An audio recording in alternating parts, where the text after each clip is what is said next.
Nós vamos meditar na palavra do Senhor. Nós estamos já alguns domingos meditando no livro do profeta Jonas e tem sido uma jornada incrível que Deus tem falado aos nossos corações através desse livro.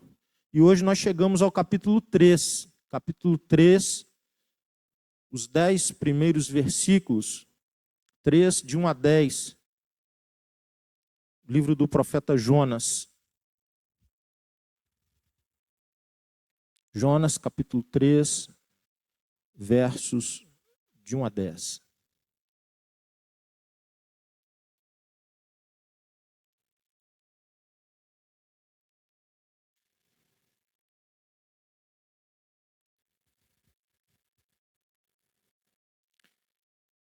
Jonas, capítulo 3, de 1 a 10, nos diz assim: Depois disso, o Senhor falou com Jonas pela segunda vez. Apresente-se, vá à grande cidade de Nínive e transmita a mensagem que eu lhe dei. Dessa vez, Jonas obedeceu à ordem do Senhor e foi a Nínive, uma cidade tão grande que eram necessários 3 dias para percorrê-la inteira. No dia em que Jonas entrou na cidade, proclamou às multidões: Daqui a 40 dias Nínive será destruída. Os habitantes de Nínive creram em Deus e desde o mais importante até o mais humilde declararam um jejum e se vestiram de pano de saco. Quando o rei de Nínive ouviu o que Jonas dizia, desceu do trono, tirou as vestes reais, vestiu-se de pano de saco e sentou-se sobre um monte de cinzas. Então o rei e seus nobres enviaram este decreto a toda a cidade: Ninguém, nem mesmo os animais de seu gado e de seus rebanhos, poderá comer ou beber coisa alguma.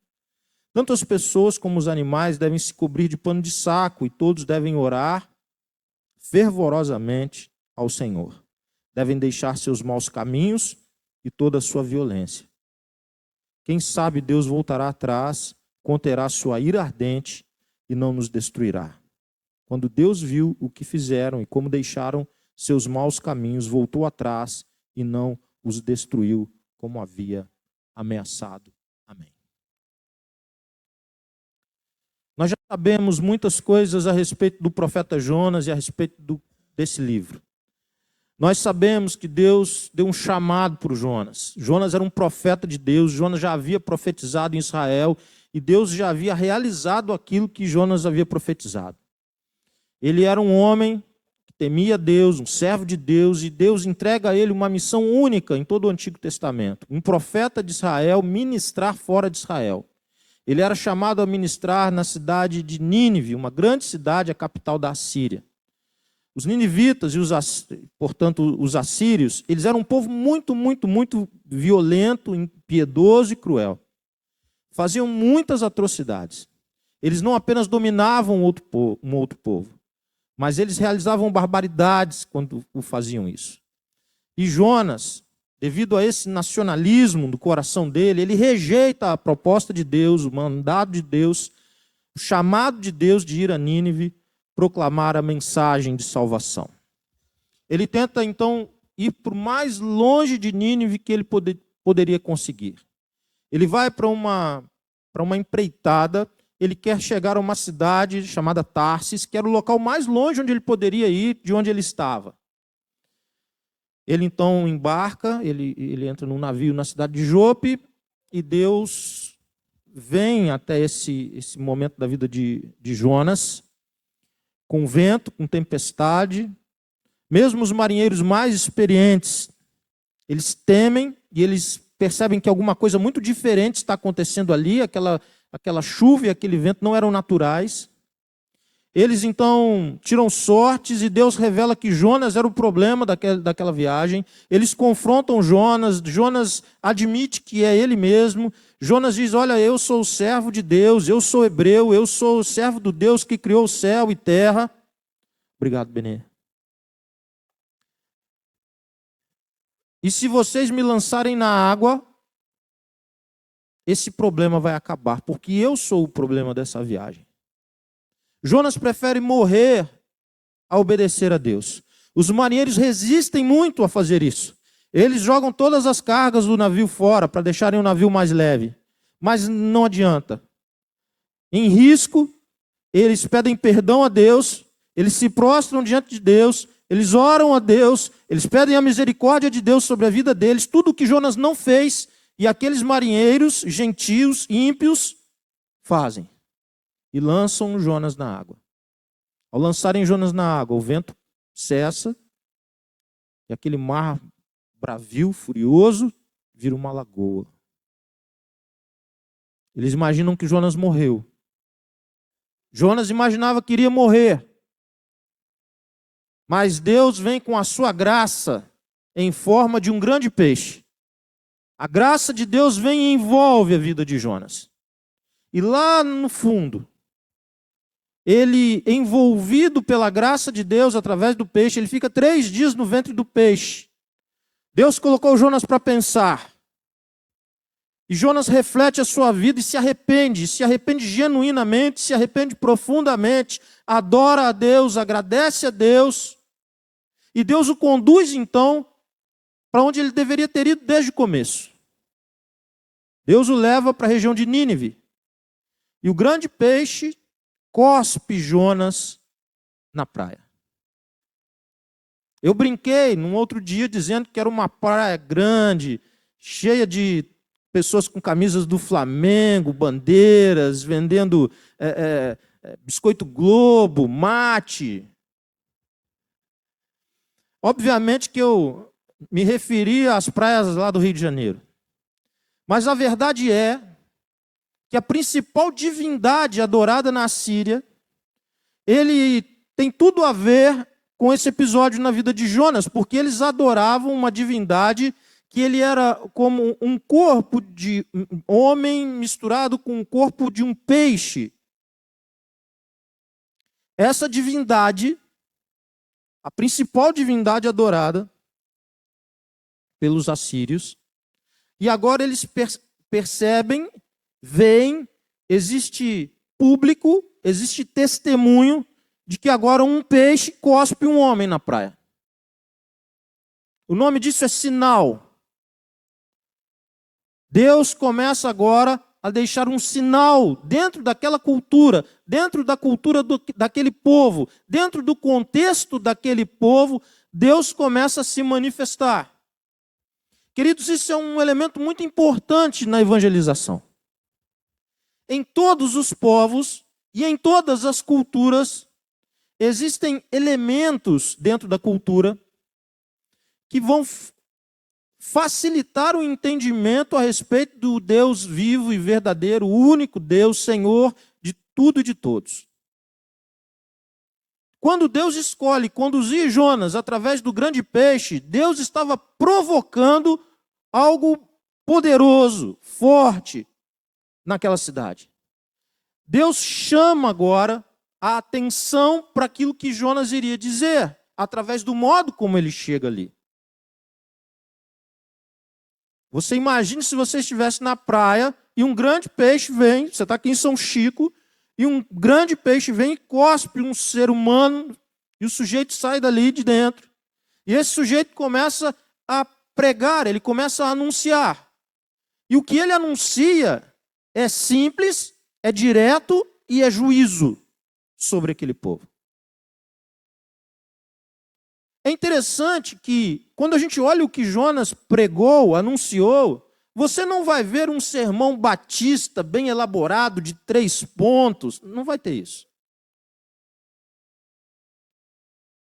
Ele não vai citar nenhum teólogo proeminente, usar como escudo para uma grande verdade que ele vai dizer. Também não tem isso. E para os ouvidos mais sensíveis da nossa sociedade, dessa sociedade da qual nós fazemos parte, Jonas não faz nenhum afago. Jonas não começa dizendo, olha, vocês têm tantas virtudes, vocês são queridos, vocês são formidáveis, mas não tem isso. É uma pregação dura, direta. Qual é o anúncio? Vocês serão destruídos. Esse é o anúncio que Jonas faz.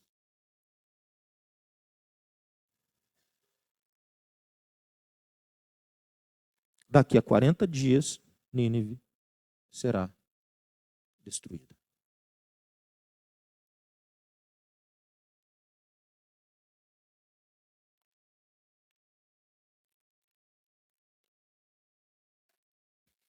O Jonas, do capítulo 1, cheio de si, rebelde, que dá as costas para Deus.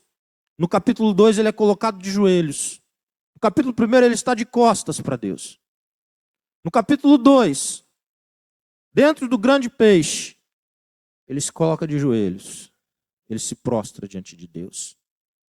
E agora no capítulo 3, Jonas está de pé, proclamando a verdade de Deus. Interessante o modo como o registro disso é feito, com detalhes que me chamam a atenção.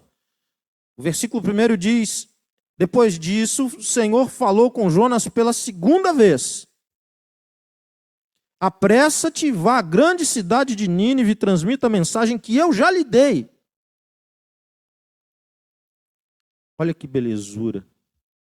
Dessa vez, Jonas obedeceu a ordem do Senhor e foi a Nínive. Quero refletir um pouquinho sobre isso. Pessoas arrependidas genuinamente retomam projetos de Deus em suas vidas. Pessoas que se arrependem. Pessoas que são quebrantadas por Deus e se arrependem. Elas retomam o projeto de Deus para as suas vidas e para as suas famílias. O que nós vemos aqui, de forma incrível, é um homem retomando um projeto que ele sabia que Deus tinha para a vida dele. Um chamado, um propósito já revelado, que ele já tinha consciência, que ele sabia que era dele e não de outro. O arrependimento genuíno faz com que nós possamos nos alinhar novamente com a vontade, com o propósito de Deus para as nossas vidas. E não importa o que passou, Deus faz novo. O que Deus faz é novidade. Irmãos, isso não é um discurso vazio e ufanista. Olha, Deus faz novo e tal, mas os meus traumas e as minhas marcas e as minhas memórias ruins e tudo que eu passei, como é que vai ser agora? Vai ser do jeito que Deus sempre falou que ia ser. É assim que será. Seus traumas, suas memórias ruins, suas memórias amargas, as suas frustrações, suas questões interiores não são impedimento para que Deus cumpra na sua vida o propósito dele. É disso que se trata. Quando Jonas pisa em Nínive, nós temos um servo de Deus arrependido, que está retomando o projeto de Deus para a sua vida. Talvez você tenha interrompido projetos de Deus na sua vida. Talvez você tenha interrompido projetos de Deus para a sua família. E talvez hoje, olhando para a história de Jonas, você possa ser quebrado por Deus. Deus possa confrontar você e fazer de você alguém que, quebrantado assim como Jonas foi, talvez Deus faça com você o que fez com Jonas, te coloque de joelhos. Você que tem dado as costas para o projeto de Deus para a sua vida. O que eu peço ao Senhor é que te coloque de joelhos, assim como fez com Jonas. Para que quando você seja levantado pelo próprio Deus, você não esteja de costas para Deus. Ao contrário, você esteja alinhado com o propósito dele, olhando para o alto, que é de onde virá o socorro para a sua vida, para a sua família. Recomeço. Recomeço.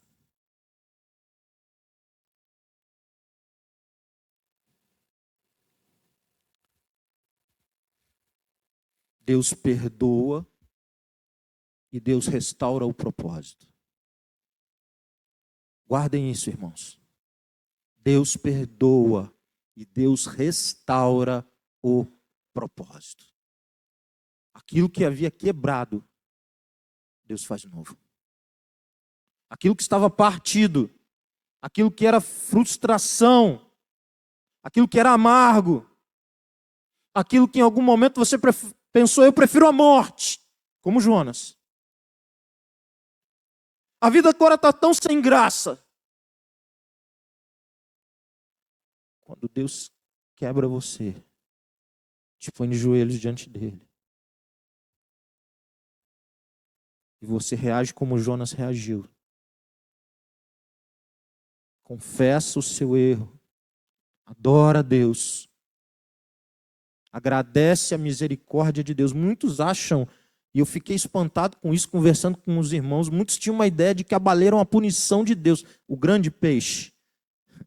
Conversando com as crianças, pastor, mas a baleia, a baleia nunca foi punição de Deus, a baleia é misericórdia de Deus. O grande peixe é misericórdia de Deus, é graça de Deus. Graça que traz perdão e que restaura o propósito. Com o propósito restaurado, ele prega a palavra.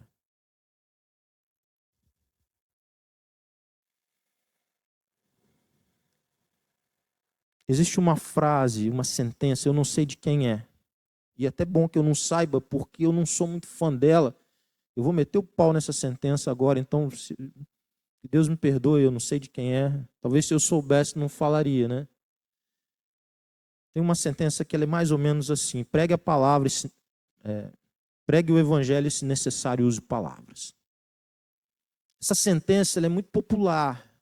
Já ouvi de muitas pessoas em diferentes momentos. Eu já vi, assim, pessoas que usam essa sentença, já vi em final de e-mail, assim, debaixo do nome, enfim. É uma mensagem que se popularizou. Mas, a meu juízo, ela é pouco bíblica.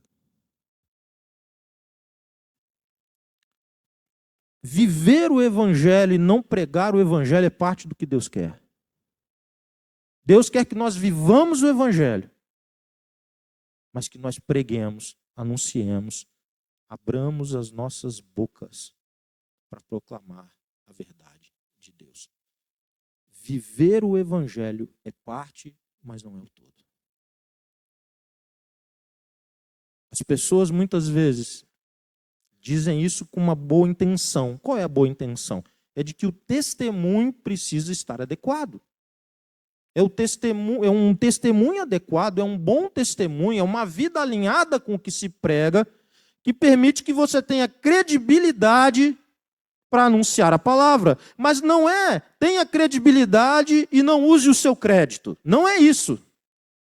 Não é assim, tenha uma vida de um bom testemunho e fique caladinho até que alguém descubra que você é cristão e faça um esforço incrível para descobrir quem te salvou e faça um outro esforço ainda redobrado para aprender que ele também tem direito a isso. Não é isso.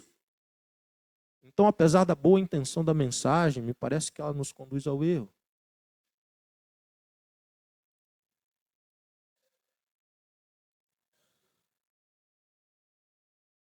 Construa um bom testemunho, mas não se omita de proclamar a verdade de Deus, aonde Deus te levar. Somente viver o evangelho não é tudo o que Deus quer do seu povo. O seu povo deve, além de viver o evangelho, proclamar o evangelho, a mensagem de Deus.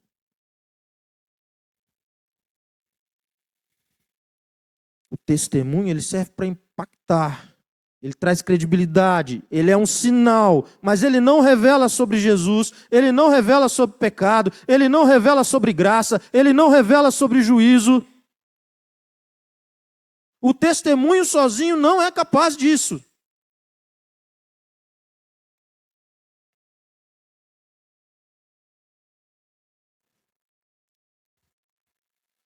A mensagem que Jonas anuncia é contra Nínive.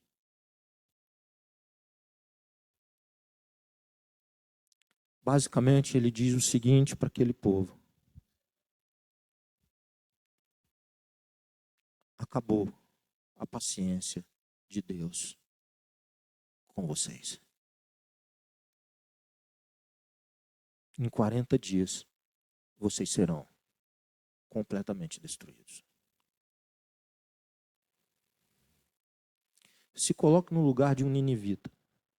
Faça esse exercício. Você adora um Deus com as características que eu já mencionei aqui.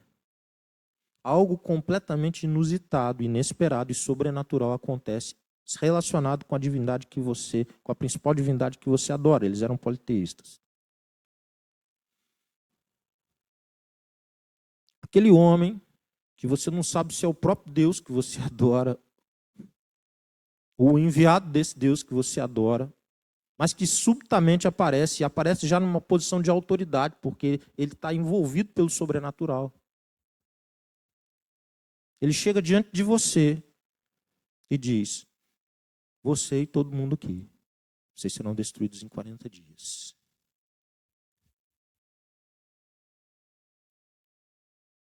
Esse é o contexto da cidade.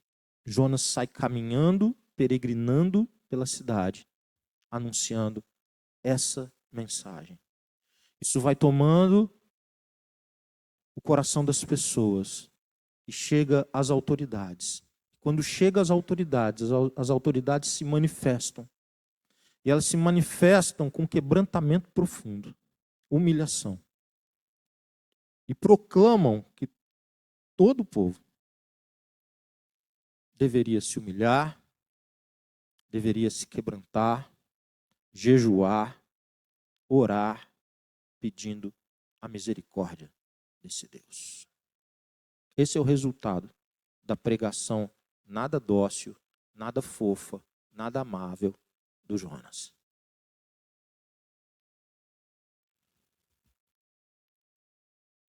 Eu diria que é uma pregação minimalista. O Jonas anunciou isso por toda a cidade. Eu não encontro muita graça na mensagem do Jonas. Mas a vida dele está envolvida pela graça de Deus. Deus acabou de envolvê-lo lá no fundo do mar, no grande peixe, com a graça. Ele está envolvido pela graça de Deus. Sua mensagem é sem graça, é de juízo. Mas o mensageiro está coberto com a graça do Senhor.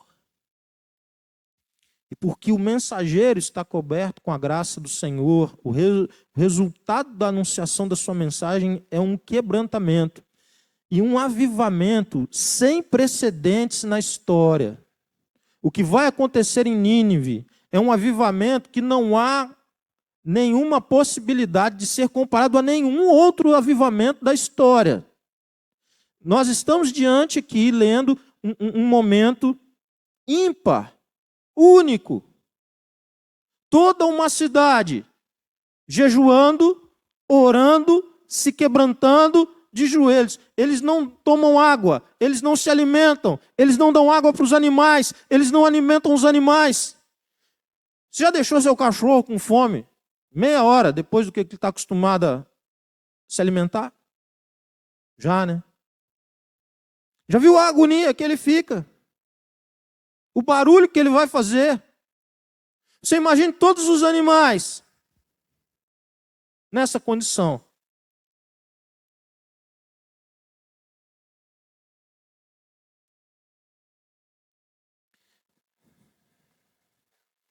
Tanto as pessoas como os animais devem se cobrir de pano de saco e todos devem orar fervorosamente ao Senhor. Devem deixar os seus maus caminhos e toda a sua violência. Esse aqui é um ponto importante. O Jonas anuncia o juízo. Quando ele anuncia o juízo, eles refletem.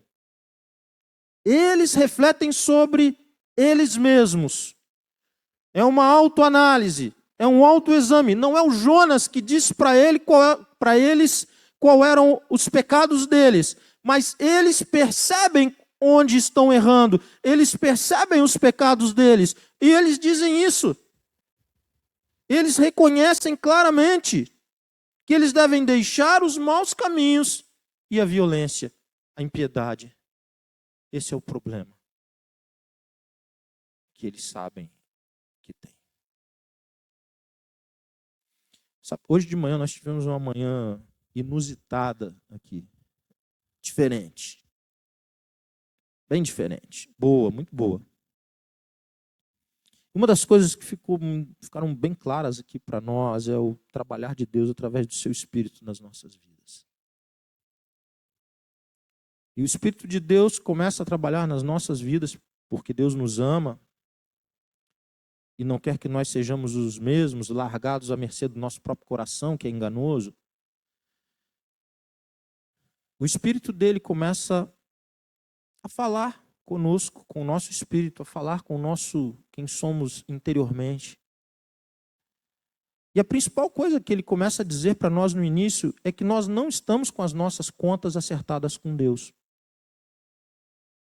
A experiência de cada um é particular, é individual, cada um tem sua experiência, mas existem marcas que são iguais.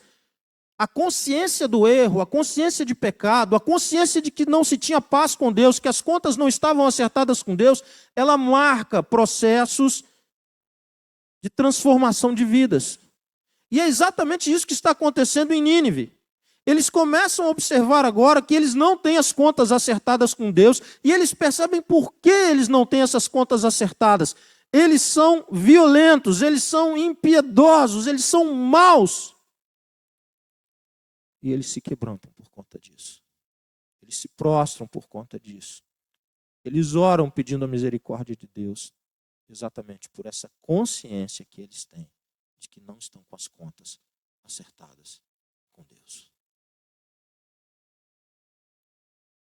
Que bênção quando Deus nos alerta e nos confronta dos nossos pecados. Como seria bom se cada um de nós tivesse a mesma reação de Jonas no ventre do grande peixe, a mesma reação dos ninivitas quando Jonas anunciou a palavra. Nós evitaríamos muitos males para nós, para as nossas famílias, para a sociedade, e entristeceríamos menos. Depois você treine isso em casa, entristeceríamos menos, tá? 3 vezes assim, rápido. Entristeceríamos menos o Espírito Santo de Deus. Quero caminhar para o final.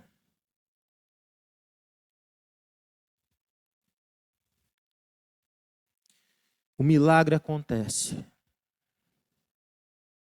Gente que era inimiga de Deus está se arrependendo diante de uma mensagem de juízo. Gente que o Jonas não queria que fosse salva. No começo dessa história, Deus salva. Eu já falei em encontros anteriores, Deus salva gente ruim, perversa, má, violenta. Deus salva. Deus salva gente tola, que quer fugir do propósito de Deus. Deus salva também. O milagre acontece, Deus realiza avivamento. Deus realiza aquilo que, se nós talvez estivéssemos nos dias de Jonas, disséssemos, eles são de duro coração, eles não vão se arrepender. Os violentos assírios, bárbaros, terríveis, foram salvos pelo poder de uma mensagem de juízo que foi proclamada por um homem de Deus que se arrependeu dos seus maus caminhos e abraçou o projeto de Deus novamente para a sua vida. Eles, os ninivitas, eles creem em Deus de fato. E eles têm certa dúvida, porque eles não conhecem o caráter desse Deus. O Jonas é que conhece. E o Jonas, desde o começo, não queria ir para Nínive. Por que o Jonas não queria ir para Nínive? Porque ele conhecia o caráter desse Deus e ele sabia que Deus iria salvar. Mas os ninivitas ainda não conhecem o caráter desse Deus. Então eles têm certo receio e certo medo. E eles dizem assim, nós vamos fazer de tudo. Quem sabe ele poderá nos perdoar. Eles não sabiam o que eu sei, o que o Jonas sabe, o que você possivelmente sabe. É que esse Deus não rejeita um coração contrito, não rejeita um coração arrependido, não rejeita um coração quebrantado que se prostra diante dele. Os ouvidos dele não estão fechados, não estão agravados para que não possam ouvir essas orações. O seu braço, a sua mão não está encolhida, ela está estendida para abençoar. Mas eles vão ficar sabendo disso.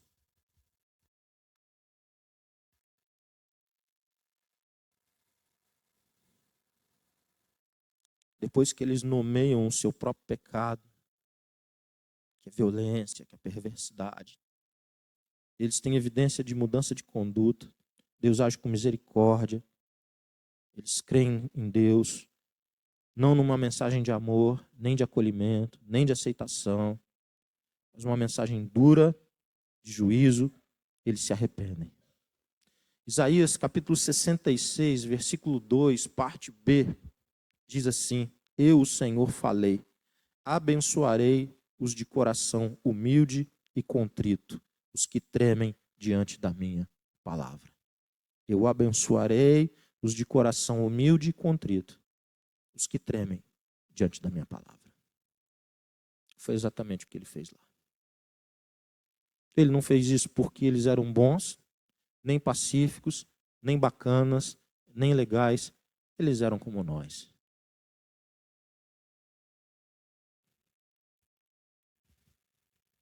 Quero terminar essa reflexão fazendo menção ao versículo 10, que algumas, não a que eu li, mas algumas versões bíblicas vão citar um arrependimento de Deus. 10 diz assim: quando Deus viu o que fizeram, que os ninivitas fizeram, e como deixaram seus maus caminhos, voltou atrás, em algumas versões se arrependeu, e não os destruiu como havia ameaçado. E aí fica aquela história, mas Deus se arrepende? Como é que essa história de Deus se arrepender? A Bíblia, ela tem alguns autores, homens de diferentes gerações, homens de Deus, que Deus levantou para fazerem registro daquilo que Deus queria que fosse registrado. Mas ela tem um autor final, que é o próprio Deus, que conduziu todo o processo. Esses homens que Deus levantou, eles escreviam, eles compunham com os recursos que lhes eram próprios. Nós temos pessoas muito cultas, nós temos pessoas nada cultas e que são escritores da palavra de Deus. O recurso que o escritor teve foi usar uma palavra que todos entenderiam: arrependimento. O nome disso é antropopatia, é atribuir sentimento humano que o homem tem, que nós conhecemos, a Deus. Ele atribuiu um sentimento humano ao Senhor. Para quê? Para que as pessoas entendessem a mensagem dele. Então não é que Deus falou assim: rapaz, eu ia fazer uma besteira hoje, hein? Eu ia matar todo mundo aqui. Ah, não vou fazer isso mais não. Não é isso, gente. Quero dizer mais, a mensagem de Deus, isso é algo importante. Quando a gente fala o evangelho da salvação, o evangelho é a boa nova, o evangelho é a boa notícia que traz vida, que traz paz, é a boa notícia de que com Jesus tem jeito. E de fato é, isso é bíblico, isso é correto. O evangelho em si traz isso. Mas o mesmo evangelho também anuncia o quê? Que ao homem é dado morrer uma única vez, vindo depois disso o juízo. E naquele dia, quando todos estarão diante da presença do Senhor, só há uma coisa que nos livrará da ira de Deus: Jesus Cristo. O sangue dele aspergido sobre a sua vida. É o mesmo evangelho. O mesmo evangelho que anuncia a vida e chama a vida, alerta sobre juízo, alerta sobre morte, sobre separação de Deus. O mesmo evangelho, não é um outro evangelho. A mensagem de Deus tem essa característica.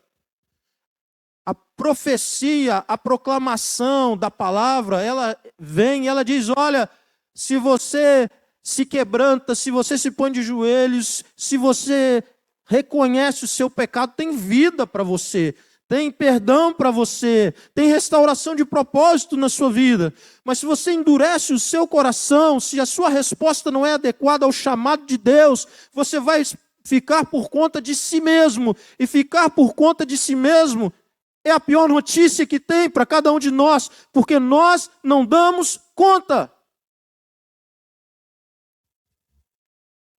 Deus não tem obrigação de salvar, Ele tem prazer de salvar. Deus anuncia juízo, mas com possibilidade de redenção, de perdão, de salvação. O anúncio de juízo é um anúncio condicional na palavra de Deus. Terminando. Nós precisamos desenvolver compaixão com aqueles que erram. Compaixão foi o que Deus teve do Jonas, quando o coração dele estava endurecido, embrutecido e completamente insensível para Deus. Deus teve compaixão de Jonas. E a igreja também deve ter. Compaixão que levou Jonas a um quebrantamento e ao perdão, como eu já disse, a restauração do propósito. E a segunda aplicação que eu quero fazer é exatamente essa. Não pense que o seu coração duro e insensível em algum momento é problema para Deus. Nunca foi. É problema para você e para quem viaja nessa vida do teu lado. Mas para Deus não é problema. Ele traz a solução. O grande peixe pode te envolver nessa noite. É graça de Deus. É misericórdia de Deus. Em Nínive houve o maior avivamento da história. A principal mudança de vida com Deus é arrependimento. Deus nos chama a todos ao arrependimento. Chama a você que tem 70 anos de vida cristã. Ele te chama para o arrependimento todo dia. Eu convivi com uma pessoa, um amigo. Eu já contei isso aqui algumas vezes.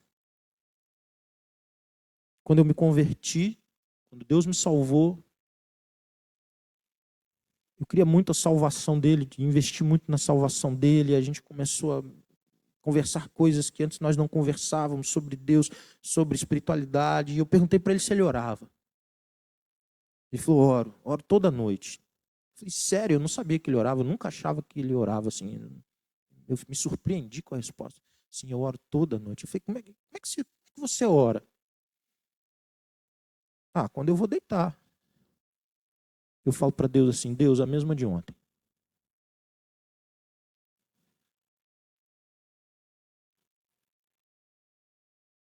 Essa era a oração dele. Eu falei, mas há quanto tempo você faz isso? Eu nem lembro. Uma vez eu fiz a oração, depois do dia seguinte eu comecei com isso.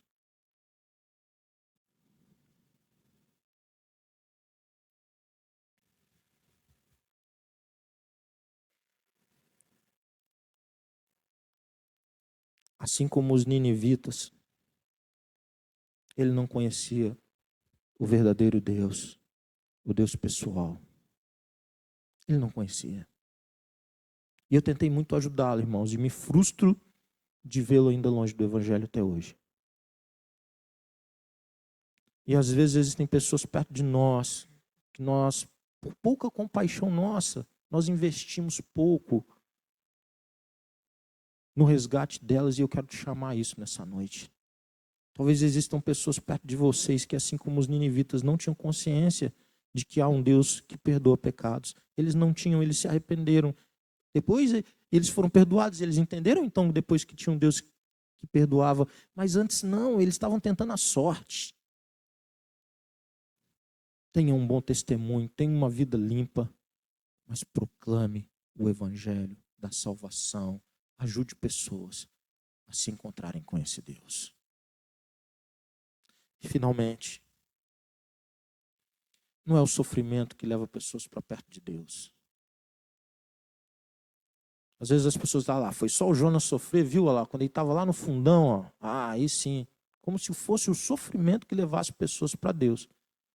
O sofrimento pode ser um contexto que quebranta as pessoas, sim. Pode ser um contexto de salvação, sim. Pode ser que seja. Mas quantas pessoas você conhece que andavam com Deus e no momento do sofrimento deram linha na pipa? Foram para bem longe, se afastaram e deram de costas para Deus exatamente no momento do sofrimento. Nós temos os dois casos. Nós temos pessoas em que o sofrimento foi uma bênção na vida dele, porque transformou, levou para Deus e mudou a história dele positivamente. Nós temos também pessoas que no momento do sofrimento se afastaram completamente de Deus e culparam Deus pelas questões que eles estavam vivendo, pelas circunstâncias negativas que viviam, pelo sofrimento que passavam. Não é o sofrimento que produz a salvação, não é o sofrimento que nos leva para Deus. O que nos leva para Deus é arrependimento de pecados e fé no Senhor. Seja no dia da saúde, da prosperidade, da geladeira cheia, da despensa cheia, seja no dia da enfermidade, do leito, da escassez. Essa é a forma que Deus salva pessoas. Ele as confronta. Com a sua santidade, Ele as confronta. Deus não guarda mágoas, irmãos. Deus não guardou mágoas dos ninivitas, que faziam o que Ele não queria. Deus não guardou mágoas do Jonas, que endureceu o coração mesmo o conhecendo. Deus não guarda mágoas. Nós é que guardamos mágoas. Jonas é que guardava mágoas. Deus não guarda mágoas. Tem muita gente que não se relaciona com Deus, que é incapaz de fazer uma oração, como se Deus as tratasse como ela trata as pessoas. Ela vai dizer, Deus não vai ouvir minha oração. Por que ele acha que Deus não vai ouvir a oração? Porque ele não ouve o pedido de perdão. Porque ele se aferrou na sua mágoa. Ele se trancou na sua mágoa. Deus não guarda mágoas. Deus tem perdão para todos aqueles que o buscam. Talvez você nessa noite esteja com a sua relação com Deus estremecida ou interrompida. Eu quero te dizer com todas as letras: se arrependa. Volte-se para Deus. Deus não tem mágoas da sua vida. Deus te ama. Deus quer retomar o projeto que Ele tem para você hoje, agora, nesse momento.